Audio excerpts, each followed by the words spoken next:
Look at your phone right now. The company that made it? BlackRock and Vanguard are major shareholders.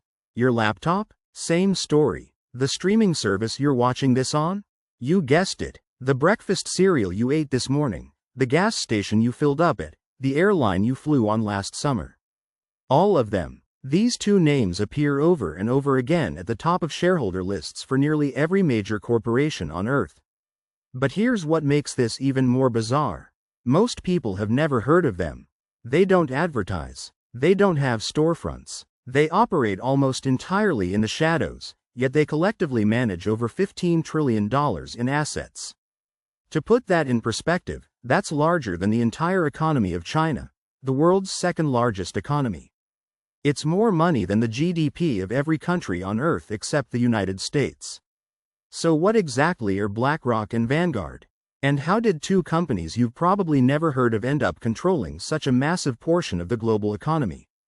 Let's start with BlackRock. The company was founded in 1988 by a man named Larry Fink and 7 partners. Fink had been working on Wall Street and had just experienced a spectacular failure that cost his firm $100 million. Instead of crawling away in shame, he saw an opportunity. He realized that the financial world was incredibly bad at managing risk, and he thought he could do better. BlackRock started small, managing money for institutional clients like pension funds and insurance companies. But Fink had a secret weapon, something that would change everything. His team developed a proprietary computer system called Aladdin. Think of Aladdin as the most powerful financial calculator ever created.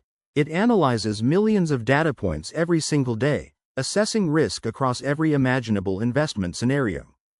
Today, Aladdin doesn't just manage BlackRock's investments. It's used by governments, central banks, and thousands of financial institutions around the world. This single system analyzes over $21 trillion in assets. BlackRock essentially created the operating system for global finance, and everyone else is just running their money through it. But here's where it gets interesting. When you have that much analytical power and that much money under management, you don't just participate in the economy. You shape it. BlackRock isn't just buying stocks. They're sitting on the boards of companies. They're voting on corporate policies. They're influencing decisions about everything from executive compensation to environmental policies to business strategy. Now let's talk about Vanguard, because their story is completely different but equally fascinating. Vanguard was founded in 1975 by a man named John Bogle, and Bogle had a radical idea that the financial industry absolutely hated. He thought that most investment managers were ripping people off. Here's what he realized. Most mutual funds charge high fees and actively try to beat the market by picking winning stocks.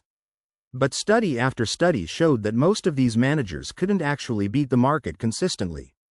After fees, the average investor would have been better off just buying a little piece of everything and holding on.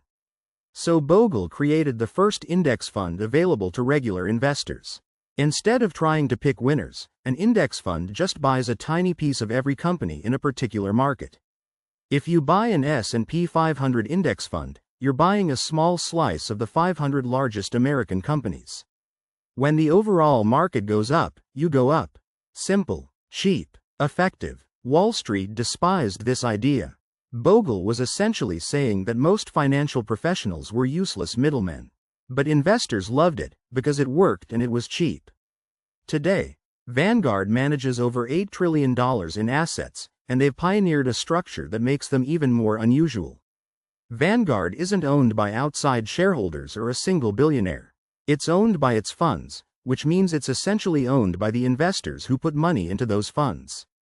It's structured almost like a cooperative. So on the surface, these companies sound pretty different. BlackRock is a powerhouse of financial technology and active management. Vanguard is the champion of passive investing and low fees. But here's what they have in common. They both manage absolutely staggering amounts of money, and that money has to go somewhere. When you invest in a Vanguard index fund or a BlackRock ETF, that money gets used to buy shares in companies. Real companies. Apple, Microsoft, Amazon, Exxon, Pfizer, J.P. Morgan Chase. Pick any major corporation, and you'll find BlackRock and Vanguard near the top of the shareholder list. Often they're the first and second largest shareholders. This is where things start to feel unsettling for some people. These two firms collectively own significant stakes in almost every major bank. They own pieces of all the major oil companies. They own shares in competing airlines, competing pharmaceutical companies, competing tech giants. They're simultaneously invested in Coca-Cola and Pepsi, McDonald's and Burger King, CVS and Walgreens. Critics argue this creates a massive conflict of interest. If you own significant stakes in all the major airlines, do you really want them competing aggressively on price? Wouldn't it be more profitable if they all kept prices relatively high? If you own all the pharmaceutical companies, are you really pushing them to undercut each other, or would you prefer a more gentlemanly arrangement where everyone makes healthy profits? There's actually academic research suggesting that this kind of common ownership across competitors leads to less competition and higher prices for consumers. When the same investors own competing companies, those companies tend to compete less aggressively. It makes sense if you think about it. Why would BlackRock push Company A to destroy Company B if BlackRock owns both of them? But wait, it gets even more tangled. BlackRock and Vanguard don't just own corporations. They own each other. Well, sort of. Vanguard is one of the largest shareholders in BlackRock. And BlackRock's funds hold significant positions in various investments that flow back through the financial system. It's like a snake eating its own tail, except the snake controls $15 trillion. Now here's where the conspiracy theories really start to flourish. Some people look at this structure and see a shadowy cabal controlling the world economy. And to be fair, it's not hard to see why people think this way. BlackRock has extraordinary influence with governments. During the 2008 financial crisis, the US government hired BlackRock to help manage the bailout.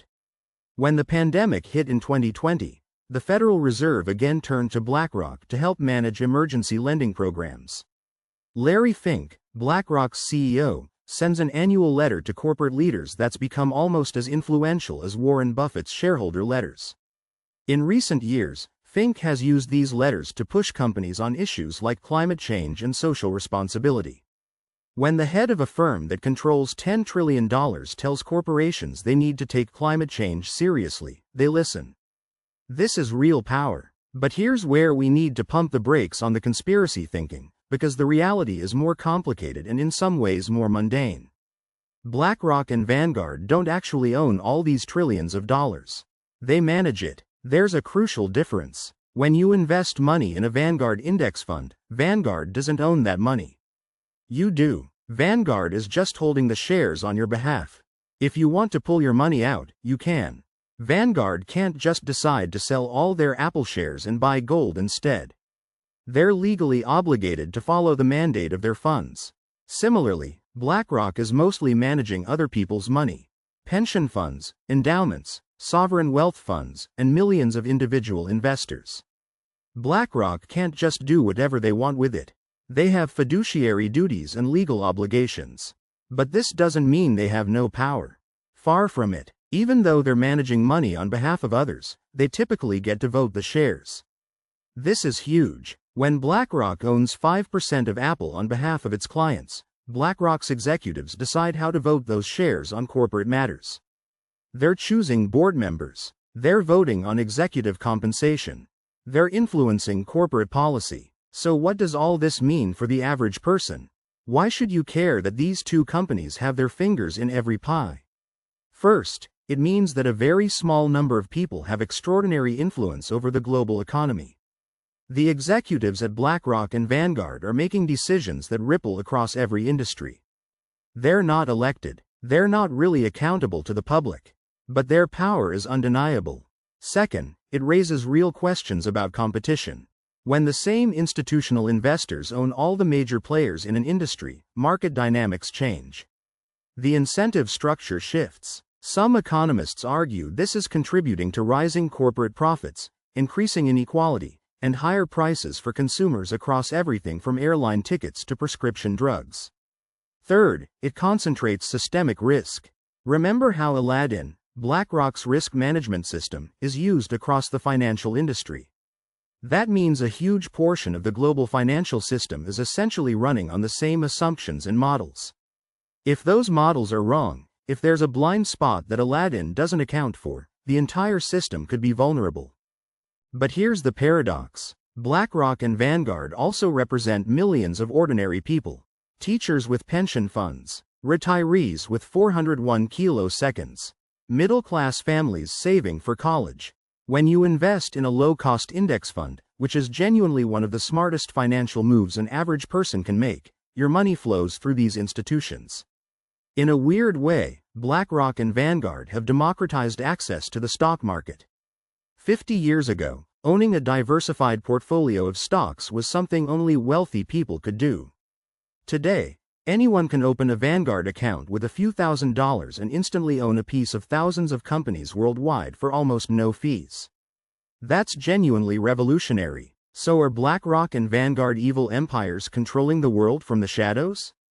Or are they innovative financial institutions that have made investing accessible and affordable for ordinary people? The answer is probably both and neither. They're not a conspiracy in the traditional sense. There's no secret room where a handful of people decide the fate of humanity.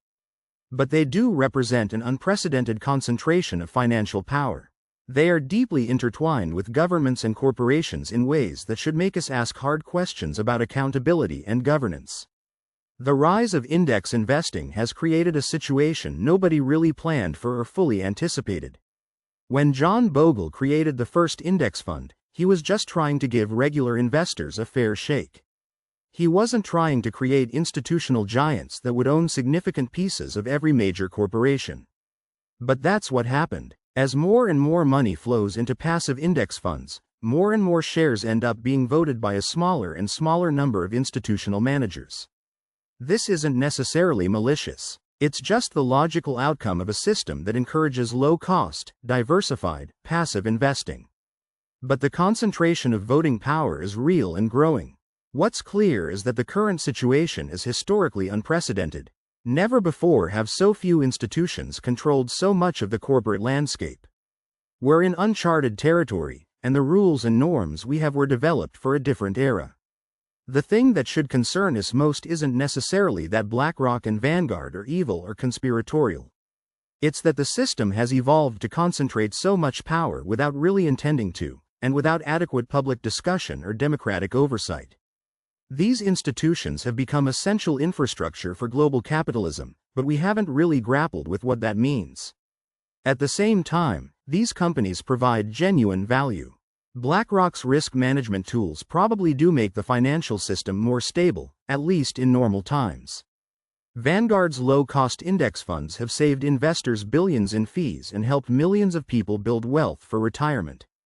These aren't trivial contributions. The story of BlackRock and Vanguard is really a story about how financial markets have evolved, how technology has changed investing, and how good intentions and market forces can create outcomes nobody really planned. It's a reminder that power in the modern world doesn't always look like it did in the past. There are no kings or dictators here. Just algorithms, index funds, and shareholder votes. But the power is real nonetheless. So the next time you check your retirement account, or buy a product from a major corporation, or see a news story about corporate governance, remember that there's a good chance BlackRock and Vanguard are somewhere in the background. Not pulling strings in a smoke-filled room, but embedded deep in the machinery of modern capitalism, influencing outcomes in ways both subtle and profound. Whether that makes you feel reassured or unsettled probably depends on how much you trust that these institutions will use their power wisely. And that's a question everyone will have to answer for themselves.